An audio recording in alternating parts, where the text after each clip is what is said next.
Sobrang taas ng calories, sobrang taas ng fats. O magme-merienda ng matamis, carbs on carbs, pansit at saging, kuwari, banana Q. Pansit na lang, tapos yung ulam, banana Q, carbs on carbs pa. Pagdating sa gabi, fast food. Imagine niyo saan napunta yun kung wala siyang activity, wala siyang galaw. Batang Hipe Seminar Basic!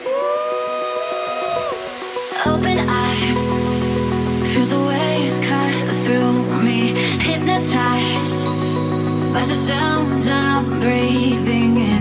Hold tight, chemicals collide.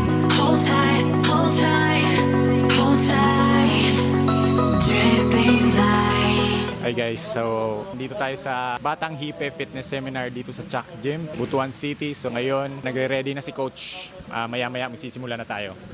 GG! And then nag-transition ako into men's physique 2017 until present. Yun yung brief history ko. Nagsimula ako sa gym as a janitor.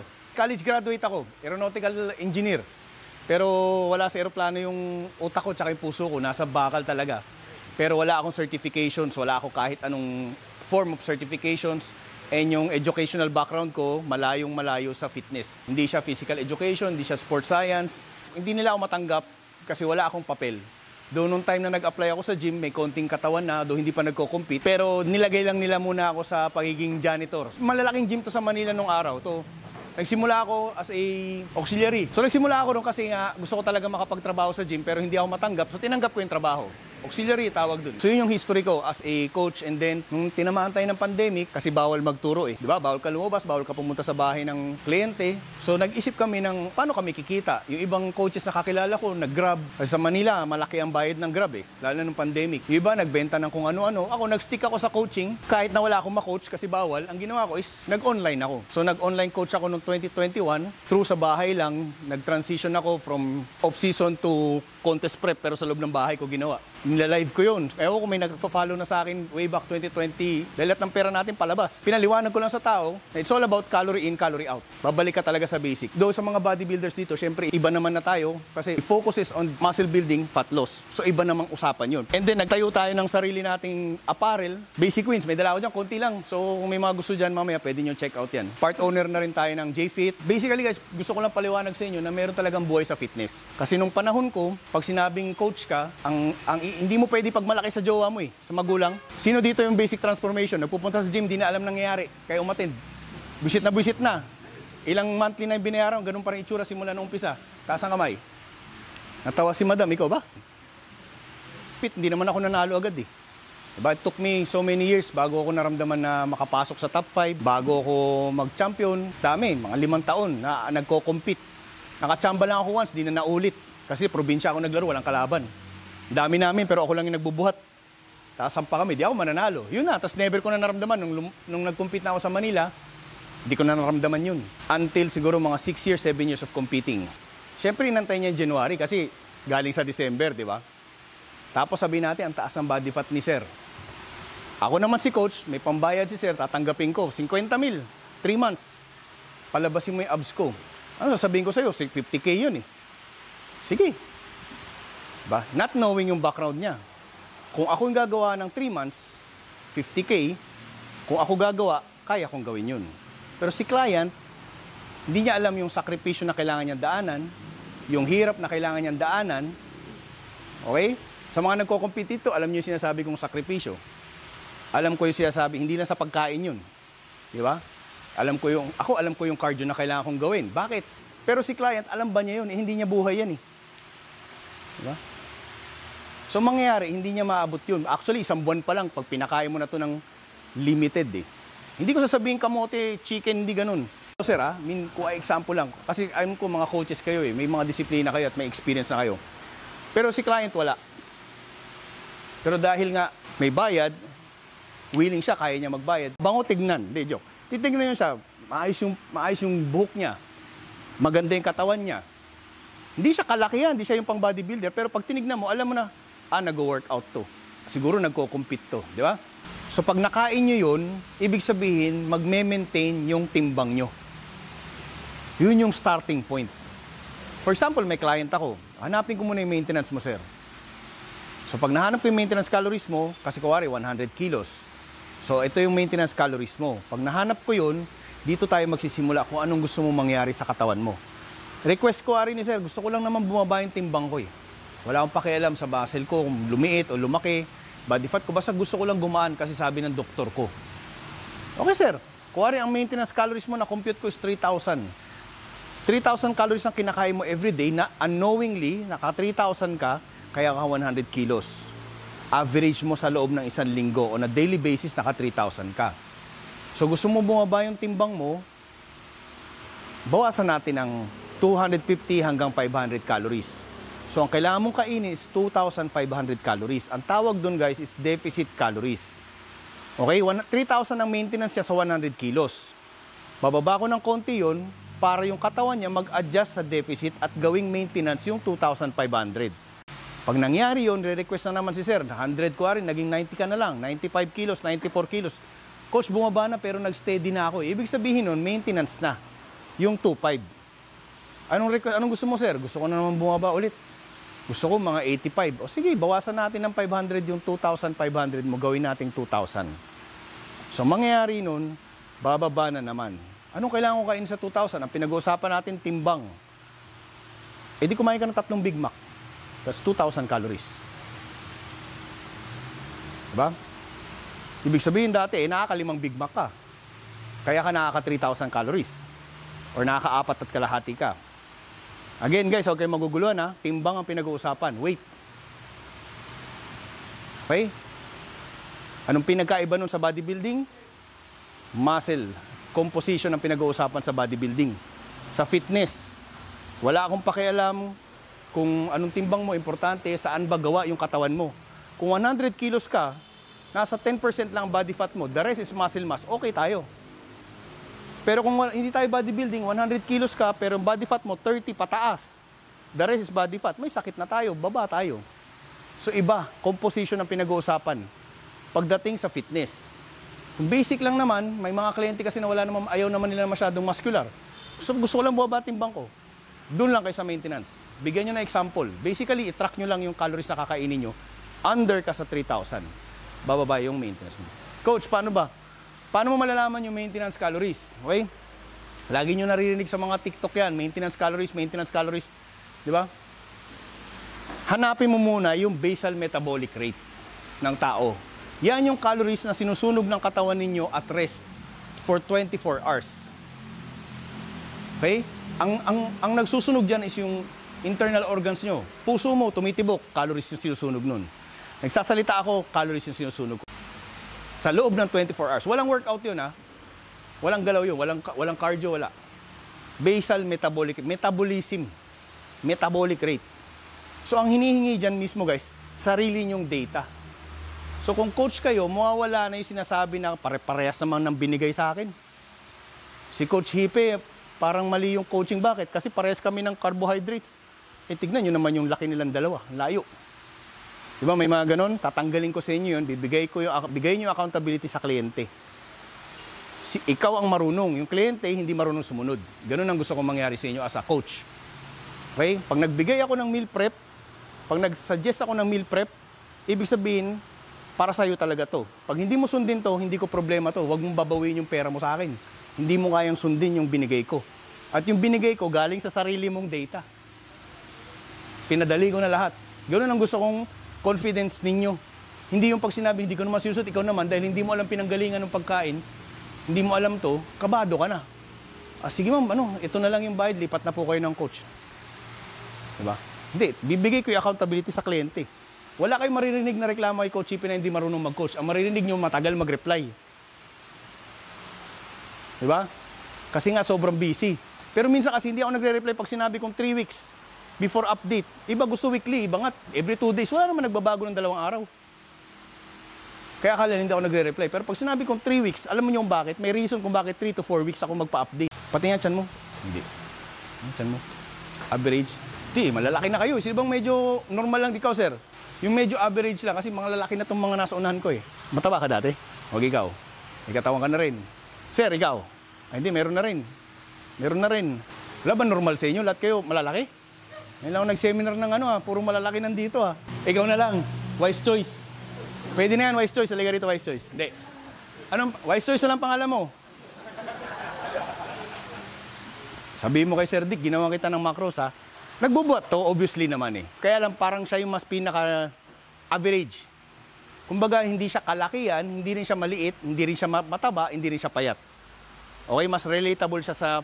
Gusto naghahanap kasi ako ng parang pinaka-average eh, na tao, okay? Tandaan nyo guys ha, data niya to. So kung ano yung lalabas dito, siya to. Again, ito pang lalaki. Kasi mas majority lalaki. Yung mga babae, kunin nyo sa akin mamaya, yung BMR ng pambabae. Anong height mo? 171. Batang-bata. Thank you, bro. 21. Ikaw na rin yung mag-demo mamaya, ha? Sige, bro. Upo ka muna. Obviously, pag sedentary, ibig sabihin, hindi ka gumagalaw. Hindi siya sedentary kasi 4 times siya nag-workout eh. I'm sure sa mga coaches dito, may natanggap na kayong kliyente na ang nature ng trabaho sa opisina lang. Tapos sa office, nagko-computer lang, nagpipirma-pirma, tawag-tawag, tapos never nag-workout sa loob ng 1 linggo. Kaya nga siya nag-enroll eh. Diba? Sasabihin niya sa'yo, Coach, hindi pa ako marunong mag-workout, first time ko mag-enroll. Ikaw si Coach, dapat alam mo, ano yung TDE nito? Sa isip mo lang, hindi mo sasabihin sa kanya yun, malay ba ng kliyente, TDE, di ba? Ano bang nature ng trabaho nito? Ano bang buhay nito? So tatanungin mo yun kasi kailangan mo malaman yun, hindi dahil sa diet. Dahil doon mo structure yung training niya eh. Hindi naman pwedeng hindi mo tanungin, bigyan ng whole body. Kinabukasan, mga ngayaw na yun. Kasi hindi niya alam yung DOMS eh. Yung masakit the next day, hindi niya alam saan galing yun. Ayoko na mag-workout, di ako makagalaw the next day. Doon mo i-base lahat ng program nyo, i-base nyo through TDE ng tao. Okay, number 1 sa TDE is sedentary. Yun yung ano ba sa Bisaya, yung pinakamahina? Parang ampaw ba? Yun na nga, pinaka-ampaw. Walang laman. Yan yung ayaw na ayaw ng mga doktor. Kasi, imagine nyo, kain ng kain, walang expenditure. Paano kung marunong kumain yan? Sa umaga, pritong itlog, fried rice. Doon pa lang, sabog na yung calories niya. O sa tanghali, dahil may pambili. Ano ba masarap dito na bawal? Hindi yun pagkain, ibig ko sabihin. Hindi yung masarap na bawal. Mga coaches talaga. Lechon na lang, lechon baboy. Sobrang taas ng calories, sobrang taas ng fats. O magme-merienda ng matamis, carbs on carbs, pansit at saging, banana Q. Pansit na lang, tapos yung ulam, banana Q, carbs on carbs pa. Pagdating sa gabi, fast food. Imagine niyo saan napunta yun kung wala siyang activity, wala siyang galaw. Sedentary nga eh, wala expenditure. Siyempre, yung mga doktor, pagdating ng blood test mo, lahat nakaganon. Pataas yung araw, mataas yung HDL, mataas yung tri, mataas yung SGOT. Kasi ang SGOT, nakabase yan sa klase ng protein na pinapasok ninyo. Sobrang taas, coach, hindi naman ganun karami kinakain ko tulad ng kinakain mo eh. Bakit? Nag-workout ka ba? Hindi. Pag mataas ang protein ninyo, na kulang kayo, hindi nyo na-utilize, tataas yung SGOT. Familiar kayo sa SGOT, sa mga blood tests. SGPT, liver enzymes. SGOT, yun yung enzymes na ginagamit ng katawan natin pag mataas yung proteina nang hindi nyo nagagamit, na-utilize. Bukas may gym dayo kami, Flex Pro. Sa Flex Pro, around 1 p.m. Hindi ko alam kung magkano session nila. Basta kung gusto nyo lang mag-workout, picture-picture tayo, manggulo lang tayo ron, 1 p.m. nandun na ako. Magka-cardio muna ako sa umaga. Mga kaya lang punta kayo ron. Hindi, iba kasi yung standing eh.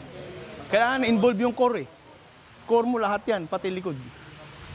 Maaaring pag seated, baby sa kanya yan. Siyempre standing, di ba? Shoulder press kasi pinakamadaling paliwanag eh. Diba? Ganyan yung movement niya. Ano pa yung ibang ways para mabago natin yung intensity? Basically, gusto kong magkaroon siya ng micro tear sa shoulders niya. Pero at the same time, dahil client, ayoko naman na isipin niya na pinipuwersa ko siyang bumuhat na mabigat. So yung movement na to, tawag dyan is tempo. Diba? Yung bilis from up and down. Tempo yan. So ang unang set na ginawa niya is tempo of 10 repetitions. Babaguhin natin yon. Without adding weight, babagalan natin. Hila, tsaka dito, baka yung 2 seconds dito masyadong mabilis, ha? Bilangan nyo. Okay? 2 seconds lang. Actually, yung iba 3. 1, 2. Mabilis yung pataas. Bagalan mo yung pataas. Yan. Ilan yun? 8 lang. So, ibig sabihin, at sa pagdating ng 8, same weight, nag-failure siya. So, hindi ko dinagdagan yung weight, binago ko yung tempo. Okay lang yun. Ang goal kasi is lagi failure. Huwag naman sa unang rep pa lang failure. Ibig sabihin, too heavy na yun. So, ngayon, babaguhin ko ulit yung tempo. Siyempre, kung may mabagal, merong pinauso ni Jobin yan. Mabilis, rapid tempo. So, mabilis. 10 repetitions, ha? Parang nagsisi to. Sabi niya, pinahirapan mo, wise choice din bibigay mo sa akin. 10 reps, let's go. Mabilis na 10. Faster, faster. 1 foot forward mo na lang. Yan. 1 foot forward. Atras mo isang pa. Yan. Faster. Yan. Parang naging 2 seconds ulit ah. Faster bro. Yan. Matatapos niya yung 10 kasi faster yung tempo. So meron siyang regular tempo, meron siyang slow tempo, meron siyang fast tempo. Kung hindi ka nag-fail dun, ba't di mo i-combine yung tatlo? Dire-diretso.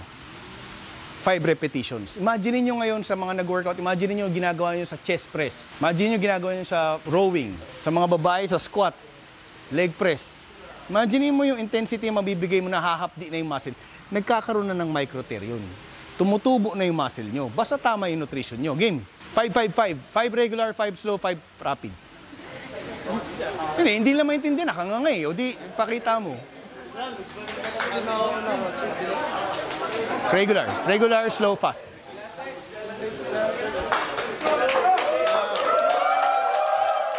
Regular, yan. Exhale up. Yan. Yung normal mo lang sa gym, yan. 4. O, ilalagay kita sa story ko. Galingan mo, ha? Slow mo, slow mo. Palakpakan nyo, palakpakan nyo.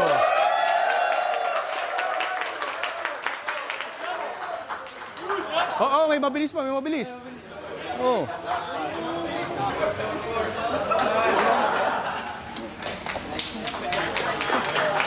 Pahinga muna. Hindi pa tayo tapos. Hindi pa tayo tapos. Alam mo, push up na lang yung next, ha? So guys, nakita nyo, nag-failure na siya. Actually, feeling ko, masyadong mabigat to, pero nagawa naman niya yung una ng 10 eh. So hindi pa rin siya mali. Pero kung gusto niya tapusin yung 3 set na ganun, siguro 25. Imagine niyo sa client nyo ginagawa. Diba? Hindi ma-intimidate yung client nyo sa umpisa kasi hindi ganun kabigat yung bibigay nyo. Kasi in the first place, alam nyo yung maximum ng client niyo. Alam mo yung kung ano yung pinakakaya niya. Bibigyan lang siya ng weight na nasa mababa ng konti, pero babaguhin niyo yung tempo.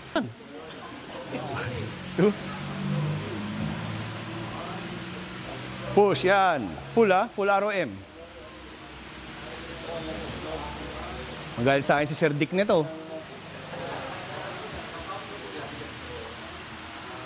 Oh. Failure na naman. Ilan yun? 7-8. Ano bang goal natin? Kahit doon sa RIR, di ba? Failure lagi. Fail na naman siya na hindi ako naglagay ng weight. Body weight lang yun. Pakita mo yung chest mo tsaka yung shoulder mo. Bilis, no? Hubad ka. Walang dala-dalawang isip. Magubad ka, bibigyan kita ng damit doon. Relax mo lang yung katawan mo. Okay? Di ba? Namumula? Ganyan kasi ang pass. Hindi, ganun yan, ha? Namumula, guys. Every workout, ang goal ninyo, yung muscle na wino-workout yung mag-pump. Hindi dahil sa selfie. Gusto nyo yung dugo nandun sa muscle. So, ginawa natin shoulder press, namumula, pag pinipindot nyo, push up lang yung ginawa niya pero nag-failure siya. So, yung dugo napunta ron. Bakit? Kasi yung dugo ang nagdi-distribute ng nutrients. Kung yung workout niya, nagpupunit na kami, so habang nagpupunit siya, kung tama yung nutrition niya, nagre-repair ka na. Umiikot na yung amino acids eh.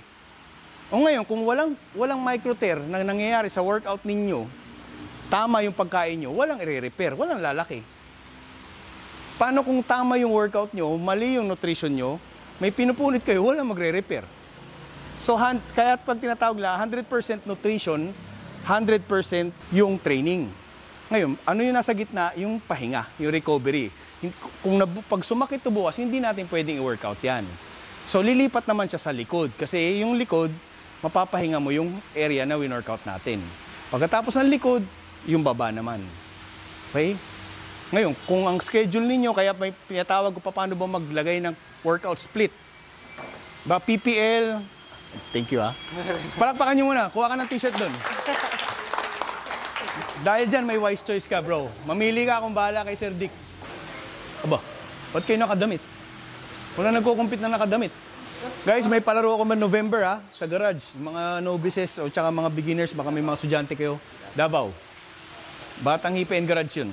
Free posing lang, kuwari introduce ka, ganyan. Dito sa gitna bro.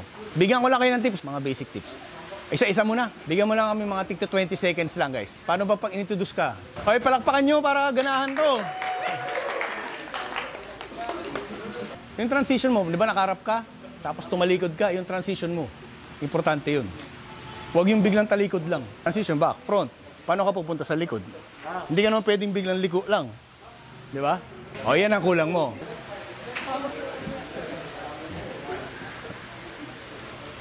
Lahat na nag-posing, bigyan mo ng wise choice. Yan. O, sige, dito ka muna. Kuwari, introduce yung pangalan mo. Lakad ka, di ba? Ngayon, ako yung judge. Kuwari, kami yung judge. Ang gusto mo, makakreate ng sa amin, impact. Ayun, may transition to. Okay.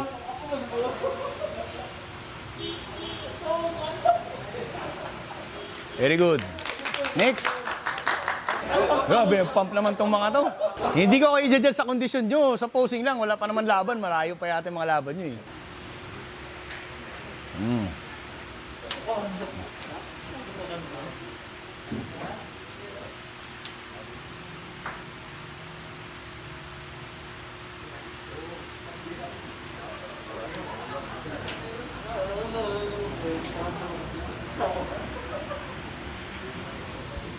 Nice. Very good. Very good. Next. Mamaya na kayo magtanggal ng mamaya na kayo mag-t-shirt. Kuha kayo wise choice mamaya. Ayan.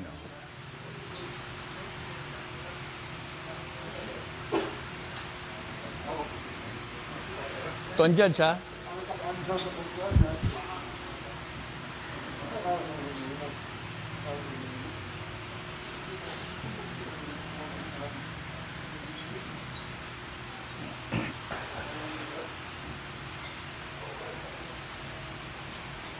Very good. Next. Yeah.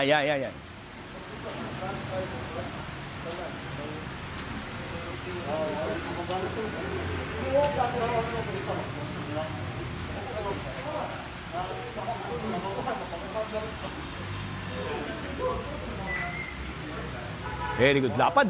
Lapad nito. Okay. Tapos, pare, siya judge mo. Pare, wala kami. Hindi kami nag-i-exist. Yan.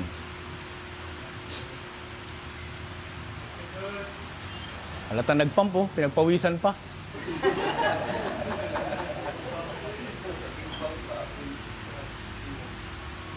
Very good.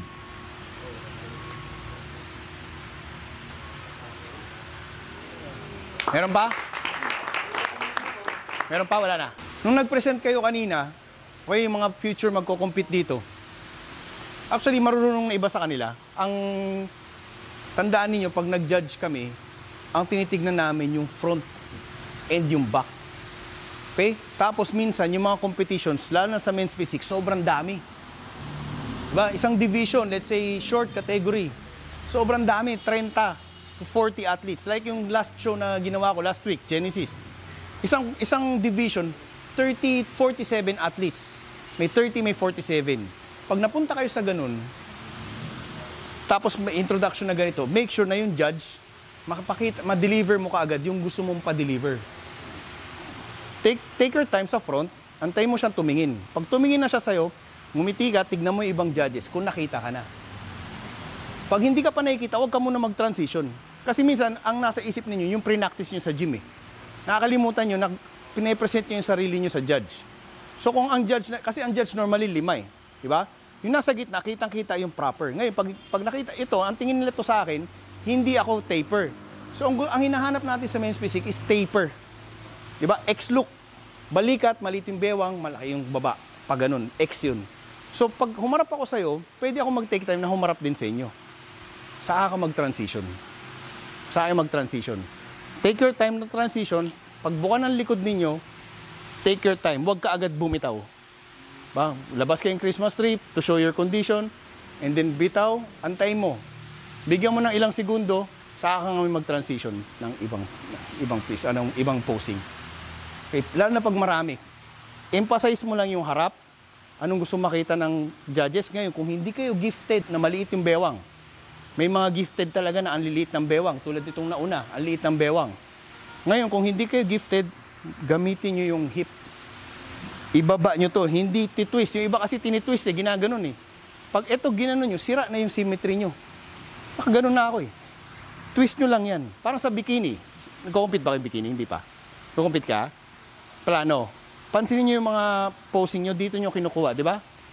Men's physique, imagine nyo, binaba nyo to, finex nyo yung puwet ninyo, automatic lalabas yung obliques. Automatic yun. Lilit yung bewang kasi, head judge. Normally kung sino nasa gitna, siya may control ng panel. Yung bewang ko, nilayo ko sa kanya. Itong right hip ko. Ilalayo ko sa mata ng head judge. So mangyayari, magmumukha akong maliit ang bewang. Tapos yung katawan ko nakaharap sa'yo. So dinaya ako na. Di ba? Tinago ko yung bewang ko sa kanya, pero nakaharap yung balikat ko. Ang mangyayari, gaganon. Ngayon, kung gifted kayo, tulad nito, hindi mo na kailangan gawin yun. Tumayo ka lang ng diretso. Ngayon, kung tama yung carb loading ninyo, bubuka yan eh. Okay? Bubuka yung muscle. Pag bumuka yung muscle, magkakaroon ng illusion na maliit yung bewang. Okay, marami nagkakamali sa carb loading ha. Pag nagkamali kayo, magpa-flat yan, mawawala yung shape ninyo. Saan nagkakamali sa peak week sa carb loading? Asin at carbohydrates.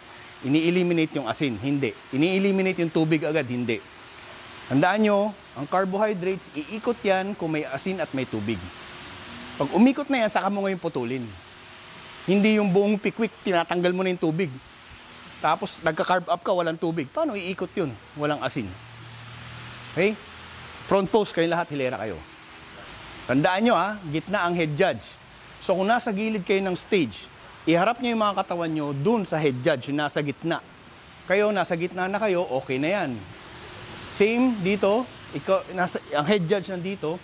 So, labas ka sa kanya kasi natatabunan ka niya. O, tapos harap ka sa kanya. Kuwari ito ang head judge. Flex. Habaan nyo yung flexing nyo. Huwag nyo bibitawan yan. Okay, darating yung time na hirapan kayo huminga. Yung iba nag-reset, ganun. Okay lang. Kung ano reset nyo, sa kayo huminga, sa kanyo bitawan. Huwag nyo papakita sa judge. 5 yan. Paano ko yung pang-5 judge sa katitig sa'yo, doon ka huminga? Ay, ang pangit ng abs. Nangyayari yun. Maliban lang kung sobrang praktisado kayo na humihinga kayo nang hindi bumibitaw yung abs. Naalala nyo yung last year na KG, ang naglaban Batang Hipe tsaka si Phil. Natalo kami dahil si Phil hindi humihinga. Akala na hindi humihinga. Nakaganyan lang siya. Nanalo ko nung body evolution kasi akala nila hindi ako humihinga. Nakangiti lang ako, hindi ako bumibitaw. Kasi praktisado na kami sa posing. Hindi nawawala yan. Kaya pag nahirapan kayo, saka ka gumanon. Saka ka bumitaw. Okay? Back pose. Anong hinahanap namin sa back pose maliban sa maganda yung likod ninyo? Ilabas ninyo lahat ng muscle ng likod. Sige, flex kayo lahat. Nakikita ko yan. Ano yung kailangan? Kasi iba ginagawa, pinapalapad lang na pinapalapad. Pag binuka nyo ng binuka yan, nawawala yung detail. Ano ba ang detail? Rear deltoids, rhomboids, erectors, lower back.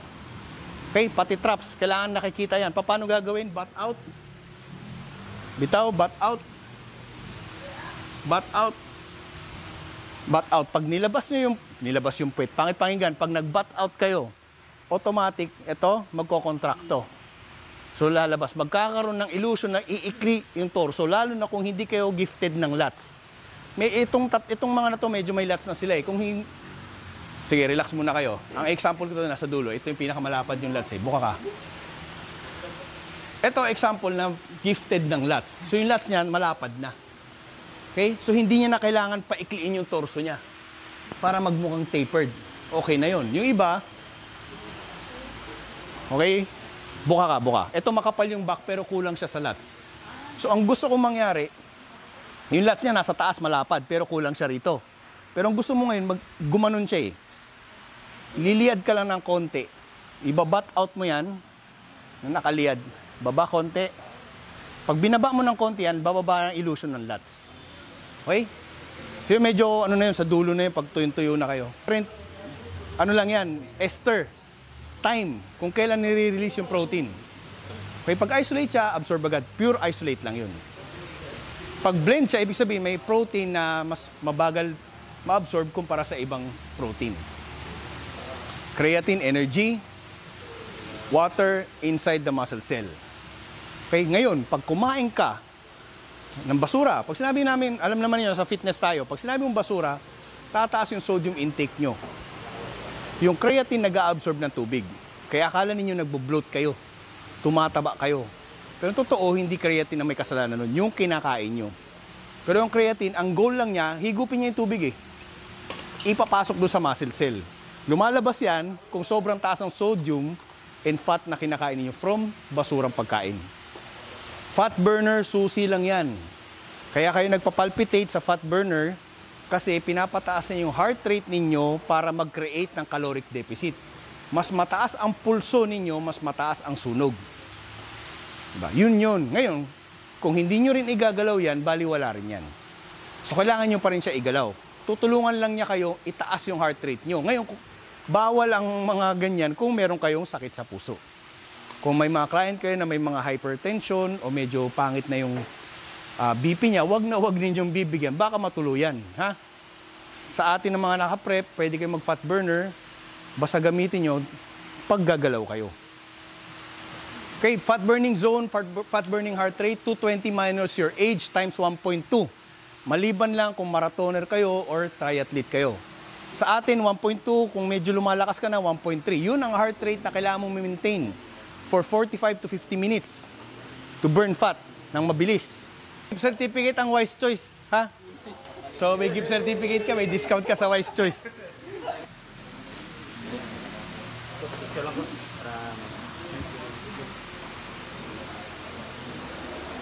Thank you. Thank you sa time. Eto guys, palakpakan nyo, may lagnat pa to. Tayo sa mga laro Bro, may laro tayo rito ha. May laro tayo November. Malayo pa, pwede pa kayong humabol. Design siya for all novice ulit. Mga baguhan. Davao. Okay? Sa mga newbies siya, pwede kayo basta 2025 lang kayo lumaro. Tsaka hindi pa nag-champion. Thank you, bro. Picture pala. 1, 2, 3. 10.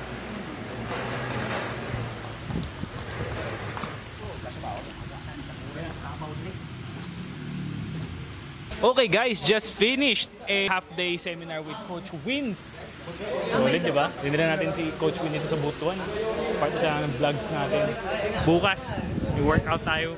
Sama natin siya. Tayo ang host so all the way. Training, grocery, meals. Kanina nasampulan na kami. Naghanap kami ng pagkain. Busy sila ngayon. Bumibili ng mga merch ni Coach Wins. Ayan.